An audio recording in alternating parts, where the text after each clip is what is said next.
Hello guys, welcome back to Comic Hind. हम आ चुके हैं आयरन मैन के 5th पार्ट में। अगर आपने चैनल को सब्सक्राइब नहीं किया तो कर लीजिए। तो चलिए शुरू करते हैं।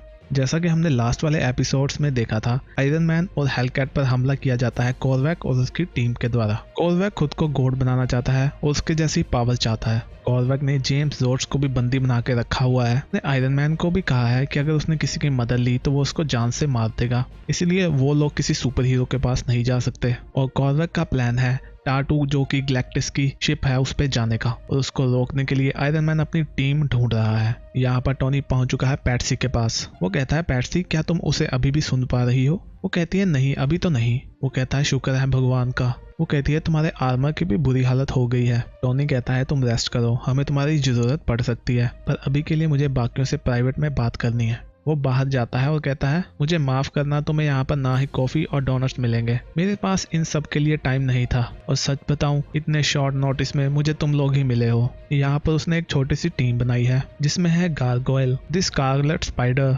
मिस्टी नाइट और फ्रॉगमैन।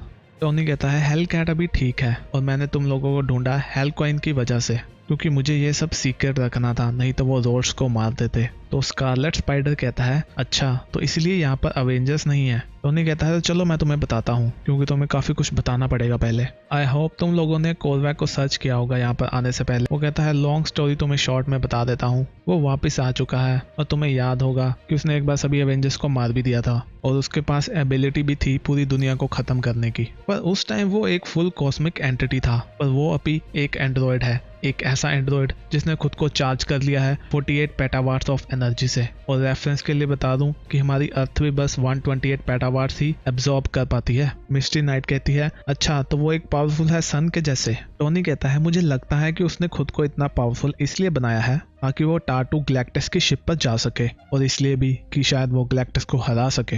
ये सुनकर फ्रॉगमैन भी कहता है, क्या मुझे भी थोड़ा पानी मिलेगा? टोनी कहता है कि मुझे तो लगता है कि वो कॉस्मिक पावर चाहता है, और जब लास्ट टाइम वो टाटू पर गया था तो वो एक गॉड बन गया था, और हम भी उसको नहीं रोक पाए थे। और तुम हेलक्राइन से ऑलरेडी मिल चुके होगे। वो नया है पर उसको इंजन्स के बारे में बहुत नॉलेज है। इसके अंदर एक म्यूटेंट हार्ट है जो कि लॉक्ड है 7 BPM पर, और ये सूट जो इसने पहना है ये इसको संभाल कर रखेगा ताकि जब ये हमारे साथ जाए तो ये मारा ना जाए। किसी का कोई क्वेश्चन है? स्कारलेट स्पाइडर कहता है, हाँ मेरा क्वेश्चन है, हम उनके सामने टिक पाएंगे, ये कितने चांस है? आयरन मैन कहता है, इस ग्रुप के साथ मुझे भी कोई आइडिया नहीं है, मैं तुम्हें एडवाइस करूंगा कि मैं तुम्हारे साथ हूँ, इसलिए वैसा ही करना जैसे मैं कहूंगा, और ऐसे ही हम उस कॉर्वैक को रोक पाएंगे। मिस्टी कहती है, देखो मैं ये सब रॉड्स के लिए कर रही हूँ, और तुम्हें पता है ये पूरा यूनिवर्स जानता है कि इससे तुम सही नहीं हो जाओगे। टोनी कहता है, हाँ ठीक है, मुझे तुम्हारा ओपिनियन नहीं चाहिए, ये मुझे काफी लोग देते रहते हैं, मैं बस चाहता हूँ तुम लोग काम पर लग जाओ। यहाँ पर हम कॉर्वैक के वेयर हाउस में पहुंच चुके हैं। वो दाढ़ी बना रहा होता है। उसके पास यूनिकॉर्न आता है और कहता है, सर शिप तैयार है जाने के लिए, कोऑर्डिनेट्स लग चुके हैं।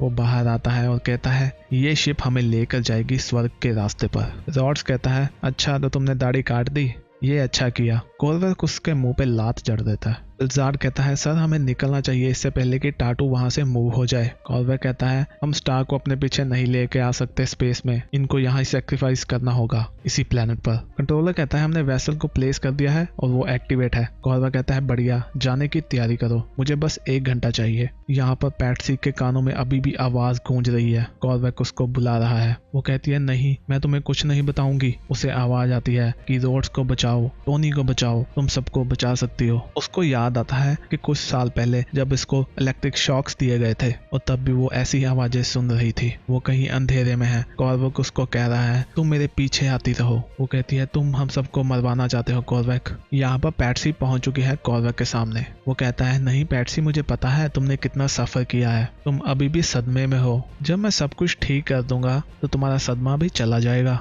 पैट्सी कहती है, मैं यहाँ पर कैसे पहुंच गई? कॉर्वैक कहता है, मैं तुम्हें दोबारा हर्ट नहीं करना चाहता। पैट्सी कहती है, तुम्हें क्या लगता है मेरे दिमाग में पहले भी ऐसी आवाजें आती थी, मैं इनसे डील कर चुकी हूँ। वो कहता है, तुम्हें मेरी लाइट के बारे में पता है ना, मैं वर्ल्ड को फ्री कर दूंगा। वो कहती है, शायद, या तुम शायद खुद को ही कर दो। वो पास के इलेक्ट्रिक पोल में पंच कर देती है। उसको बिजली का झटका लगता है और वो नीचे गिर जाती है। वो कहता है तुम्हें ऐसा नहीं करना चाहिए था, अभी तुम सफर करोगी और अपने डर को जियोगी। यहाँ पर हम वापस टीम के पास पहुंच चुके हैं। स्पाइडर मिस्टी से कहता है क्या तुम्हें कुछ मिला? वो कहती है कि ब्रॉन्क्स के रिसोर्सेज कह रहे हैं कि उन्हें रेडिएशन के सिग्नेचर मिल रहे हैं जो कि बहुत ही ज्यादा है और वो एक मॉरिस के वेयर हाउस में से आ रहे हैं। वो कहता है उस वेयर हाउस में है क्या? गार्गोइल कहता है कि शिपिंग वेबसाइट से तो पता चला है कि अंदर घर के फर्नीचर का सामान हो सकता है। अभी हेलक्रेन अपने साइन लैंग्वेज में बात करता है तो स्पाइडर कहता है किसी को पता है ये लैंग्वेज? तो फ्रॉगमैन कहता है कि वो कह रहा है कि ऐसी पावर आउटपुट एक कंबस्टन इंजन से ही आ सकती है और वो कह रहा है कि एक बहुत ही बड़े इंजन से।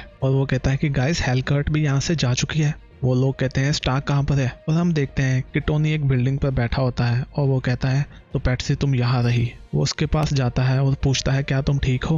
वो कहता है मुझे माफ करना, मैंने तुम्हें एक चारे की तरह इस्तेमाल किया। मुझे पता था कि वो तुम्हें अभी भी ढूंढ सकता है और उसने तुम्हें भी बाहर निकाल दिया। वो चिल्लाती है आग आग, हर जगह पर आग है। टोनी कहता है पैट्सी उसने तुम्हारे साथ क्या किया? वो कहती है प्लीज मुझे आग मत लगने देना, प्लीज मैं आग में नहीं जाना चाहती। वो कहती है डायमंड प्लीज ये हेल है, मैं यहाँ नहीं रहना चाहती, मेरी हेल्प करो हे भगवान। तो पैट्सी की एक बार शादी हो चुकी है डायमंड के साथ जो कि सतन का बेटा था और ये अच्छी नहीं रही थी। टोनी कहता है पैट्सी कुछ नहीं हुआ, तुम यहाँ पर हो, मैं टोनी हूँ। पर पैट्सी वही बोल रही है, उसको बस आग दिख रही है। वो कहती है मैं मर चुकी हूँ, मेरी आत्मा मर चुकी है। टोनी कहता है पैट्सी मुझे माफ कर दो, मुझे उसे तुम्हारे पास नहीं आने देना चाहिए था, तुम ठीक हो जाओगी। और वो उसको गले लगा लेता है। तभी स्टार्क को मैसेज आता है मिस्टी का। वो कहते हैं टोनी हम पोर्ट मॉरिस के पास जा रहे हैं, वहां पर हमें काफी बड़े इंजन के संकेत मिले हैं। टोनी कहता है कोई भी मूव करने से पहले मेरी वेट करना और थोड़ा सा केयरफुल रहना। तभी वहां से लोग भागते हुए आते हैं और कहते हैं कि अंदर एक आदमी है जिसके पास बॉम्ब है। टोनी कहता है पैट्सी मुझे जाना होगा।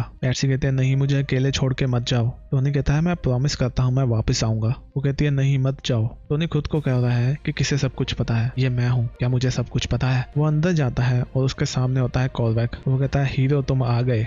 टोनी कहता है तुम अपने व्हाइट कपड़े साइड कर दो क्योंकि आज तुम्हारा खून बहने वाला है। वो कहता है क्या कहा तुमने खून? इससे मैं तुम्हें यही कहूंगा कि तुम अपने कपड़े भी चेंज कर लेते। टोनी कहता है अच्छा तो कोई बॉम्ब नहीं था? कॉर्वा कहता है नहीं मैं किसी को हर्ट नहीं करना चाहता। टोनी कहता है अच्छा तो तुम पूरे यूनिवर्स पर कब्जा करना चाहते हो, तो तुम मुझे बताओगे इसके पीछे तुम्हारी अच्छी इंटेंशंस क्या है? जो कि मुझे पता है कुछ नहीं। तुम्हें लगता है तुम एक छोटी सी भी चीज को बचा सकते हो? कॉर्वा कहता है हाँ पर तुम्हें नहीं लगता ना कि मैं ऐसा कर सकता हूँ? टोनी कहता है नहीं। तो वो कहता है तुम ही बता दो मुझे इसके लिए बेटर कैंडिडेट कौन है, क्या वो तुम हो? टोनी कहता है मुझ पे तो कोई भरोसा भी नहीं करेगा और अगर मुझे किसी पे दाव लगाना हो तो मैं उसका साथ दूंगा जिसको पता है कि सही क्या है। तभी उसको उसकी टीम का मैसेज आता है कि हम वहाँ पहुंच चुके हैं। वो कहते हैं हमें शिप मिल चुकी है। टोनी कहता है उसको डिसेबल कर दो। कॉर्वा कहता है मुझे तो ये लगता है कि तुम भी मेरी तरह बनना चाहते हो, तुम चाहते हो कि तुम्हें लोग सही कहें।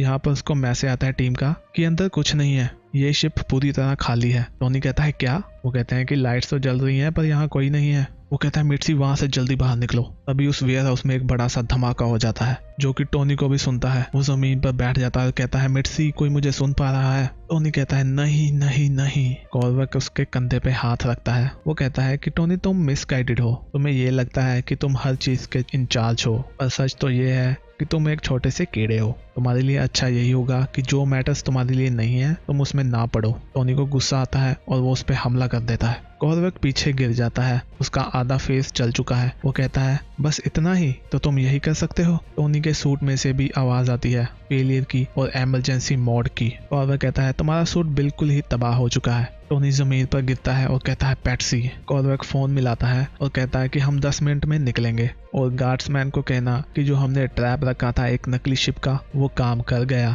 उसको रिवार्ड दिया जाएगा पैराडाइज में। टोनी जमीन पर पड़ा है, उसका सूट बिल्कुल बर्बाद हो चुका है। कॉर्वेक वहां से जाता है और कहता है मुझे माफ करना टोनी, पर मैं तुमको प्रॉमिस करता हूँ कि ये सब बहुत ही ज्यादा ब्यूटीफुल होगा। तो गाइज ये वाला पार्ट यहीं पर खत्म होता है। नेक्स्ट पार्ट देखने के लिए चैनल को सब्सक्राइब कर लीजिए और वीडियो को लाइक कर दीजिए। तो हम भी मिलते हैं नेक्स्ट वीडियो में, तब तक के लिए बाय बाय।